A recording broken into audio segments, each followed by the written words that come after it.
Gold trusted gold buyers. మీరు తాకట్టు పెట్టిన బంగారాన్ని విడిపించి ఈ రోజు ఉన్న మార్కెట్ ధరకు కొనబడను. ఉస్తాద్ భగత్ సింగ్, మీ ఉస్తాద్ ఎవరు ఇండస్ట్రీలో? అంటే మీ గురువు, మీ టీచరు, మీ బలం? నా ఎవ్రీథింగ్ అంటే గురువు, టీచర్, బలం, నా ఇన్స్పిరేషన్, నా అన్న, నా దైవం. నాకు అదే షాక్ సినిమా పోయిన తర్వాత కూడా నన్ను నమ్మి మళ్ళీ సినిమా ఇచ్చి నన్ను నిల్చోబెట్టి ఇవాళ ఇక్కడ కూర్చోబెట్టి ఏం చేసిన రవితేజ గారండి. సార్, మనకు ఉస్తాదు సంబంధించి ఆరా సాంగ్ ఒకటి రిలీజ్ చేశారు. అవును. పవన్ కళ్యాణ్ గారి ఆరాని తొలిసారి హరీష్ శంకర్ చూసిన క్షణం ఏంటి?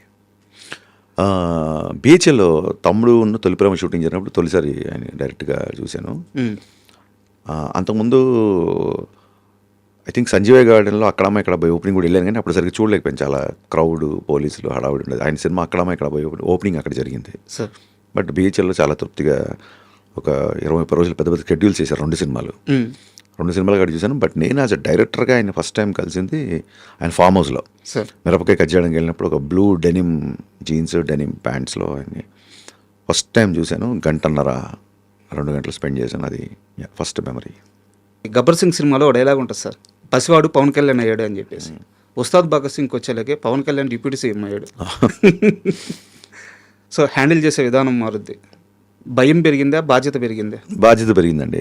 భయం ఎప్పుడూ లేదు. ఆయన ఎవరిని భయపెట్టాడు. ఫస్ట్ ఆఫ్ ఆల్ ఆయన అందరితో సరదాగా నవ్వుకుంటూ ఉండే వ్యక్తి. ఆశ్చర్యం ఏంటంటే అప్పటికి ఇప్పటికి ఆయన ఏం మారలేదు. ఆయన చుట్టూ ఉన్న ప్రోటోకాల్ మారింది అంతే. సో డెఫినెట్గా రెస్పాన్సిబిలిటీ ఉంది. చాలామంది అన్న ఐటమ్ సాంగ్ అంటే డిప్యూటీ సీఎం ఒక ఐటమ్ గా వెనకాల డ్యాన్స్ చేయడం, ఆలోచించండి రా బాబు మీరు కొంచెం. అది అలాంటి కొన్ని కన్సర్న్స్, కొన్ని రెస్పాన్సిబిలిటీస్ తీసుకున్నాం. మీరు సాంగ్స్లో చూస్తే కూడా ఈవెన్ ఆయన బ్లాక్ బ్లేజర్లో అంత డ్యాన్స్ చేసినా సరే దాంట్లో యువతకి ఒక మంచి మెసేజ్ ఉంది. సిచ్యువేషన్లో కూడా శ్రీలీల కొంచెం లోలో ఉన్నప్పుడు అమ్మాయిని కొంచెం చీరప్ చేయడానికి వచ్చే సాంగ్. నీ పెదవిలోన ఉన్న జాగా నువ్వు నవ్వుకోవడానికేగా, నీ కాలి కింద ఉన్న నేల నీ సొంతం అంటే నమ్మవేలా, ప్రాబ్లమ్స్ వస్తే క్యూలు కట్టి పంపించేద్దాం సావగొట్టి పోరాడితే పోయేదేంటి. So even though it's a duet, it's a dance number కూడా ఒక యూత్కి ఒక మంచి ఒక ఉత్సాహభరితమైన గో అండ్ గెట్ ఇట్ అనే ఒక యాటిట్యూడ్ అందులో మెయింటైన్ చేసాం. అలాగే ఎత్తరా కాలర్ తీసుకున్నా సరే ఎక్కడో బ్యాక్ ఆఫ్ ద మైండ్ ఉంటుంది. అది ఆయన డిప్యూటీ సీఎం అయ్యారని కాదండి, ఆయన ఖుషి అప్పుడే ఏ మేరా జహా తెరా కామ్ క్యా హై అని ఆమెన్ ఇండియన్ అనే బద్రీలో ఆ సామాజిక స్పృహ, ఆ జాతీయతావాదం, ఆ భావజాలం ఆయనకి చిన్నప్పటి నుంచి ఉంది. అది అదే పాలిటిక్స్లోకి వెళ్ళడానికి పుష్ చేసి ఉంటుంది. అలాగే జరిగింది. బట్ సినిమాలో ఇలాంటి కైండ్ ఆఫ్ సాంగ్స్ నేను ఏదో కొత్తగా పెట్టానట్లేదు. That suits for him. ఆయన నుంచి ఏదైనా చెబితే వినాలనుకుంటాం. అందుకే ఆ 2 సాంగ్స్, ఇది మాస్ నెంబర్ అయినా అది డ్యాన్స్ నెంబర్ అయినా, రెండిట్లలో కూడా మీరు అందులో కూడా చాలా ఇన్స్పిరేషన్ ఉంటుంది. తుపాకీలో తూటాల రెడీగానే ఉండాలా, ధనాధన పేల్చి తుప్పు రేగొట్టే టైం వస్తే ధనాధన పేలాల, కోట మీద జెండాల పొగరే నీలో ఉండాలా.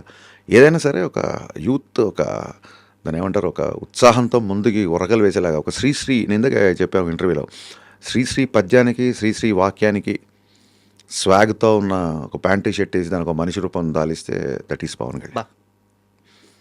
అండ్ మనం కన్వర్జేషన్ తెలియకుండానే లిరిక్స్ మీదకి వెళ్ళిపోతుంది కాబట్టి నా దగ్గర ఇంకో స్పెషల్ క్వశ్చన్ ఉంది సార్. చెప్పండి. మీ సినిమా టైటిల్స్ కార్డ్స్ పడేటప్పుడు ఒక షాక్ తప్పించి మిగతా అన్ని సినిమాలు చాలా వరకు ఫస్ట్ ఆ టైటిల్ కార్డ్స్లో ఫస్ట్ పడేది లిరిక్స్. అవునండి, అవును. ప్రతి సినిమా, అవును, ఏ సినిమాకి అలా వేరు. అవును. ఎందుకు అంత ప్రత్యేకంగా లిరిక్ రైటర్స్కి మాత్రమే అంత మొదటి స్థానం ఇస్తున్నాను? ఏం లేదండి, నాకు సరస్వతి ఉన్నవాళ్ళు ఎవరైనా సరే నేను సాష్టాంగ నమస్కారం చేసి మోకరు వెళ్తాను.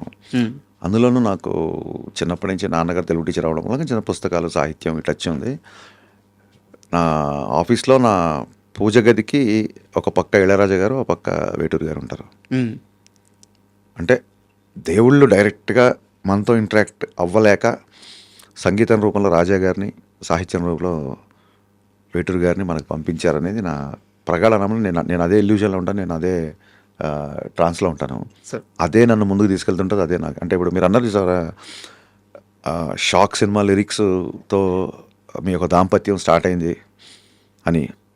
అలాగ నాకు నేను ఎప్పుడు లోలో ఉన్నా లేదా ఎప్పుడు నాకు ఎనర్జీ అవసరమైనా నాకు ఏదో రూపంలో చూడండి, ఒక భగవద్గీత తీస్తే ఒక శ్లోకం మనని గైడ్ చేస్తుంది అంటారు చూసారా, అలాగే ఏదైనా పాట పెడితే నాకు వేటూరు గారు గైడ్ చేస్తారు నన్ను. మీరు నమ్మరు, దెర్ ఆర్ వెరీ అంటే నేను అసిస్టెంట్ డైరెక్టర్ ఉన్నప్పటి నుంచి it's not because I don't like to cell sympathy stories, because మనమేం స్వాతంత్ర సమయంలో పాల్గొనలేదు. నేను డైరెక్టర్ అవ్వాలని, కమర్షియల్ సినిమాలు ఇవ్వాలని, నేను పేరు సంపాదించాలని వచ్చాను. కాబట్టి మన కష్టాలు, మన స్ట్రగుల్స్, మన పిటి స్టోరీస్ అంత వాల్యూ ఉంటుందని నేను అనుకోను బేసిక్గా.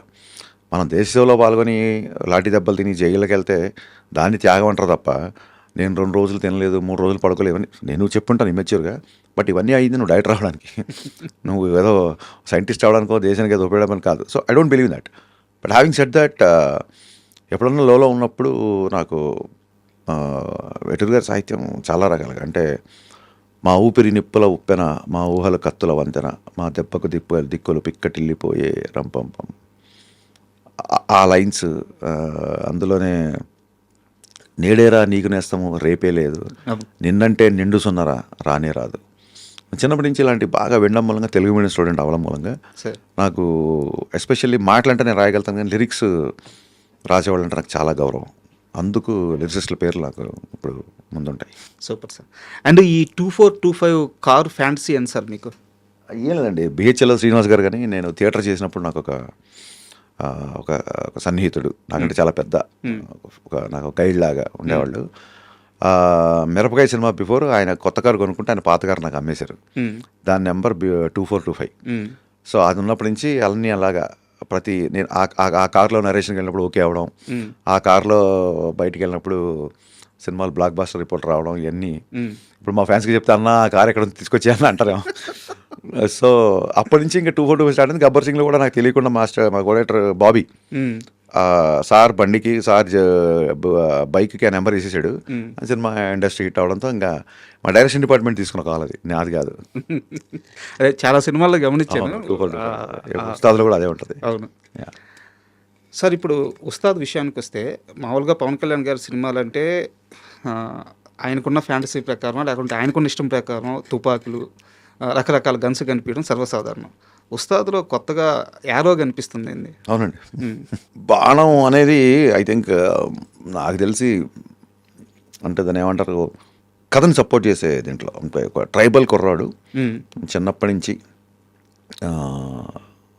భగత్ సింగ్ యొక్క సిద్ధాంతాలని, భావజాలని వంట పట్టుకొని ధైర్యంగా పెరిగిన కుర్రాడు. భగత్ సింగ్ అంటేనే కారణం ధైర్యం సార్. భగత్ సింగ్ అంటే మనకు గుర్తొచ్చే ధైర్యం. కరెక్ట్. సో ఆ క్యారెక్టర్ ఉస్తాద్ భగత్ సింగ్ క్యారెక్టర్ కాబట్టి, ట్రైబల్ కుర్రాడు కాబట్టి బాణంతో చిన్న లింక్ ఉంటుంది. ఏదో మామూలు కాస్ట్యూమ్లా పెట్టలేదు.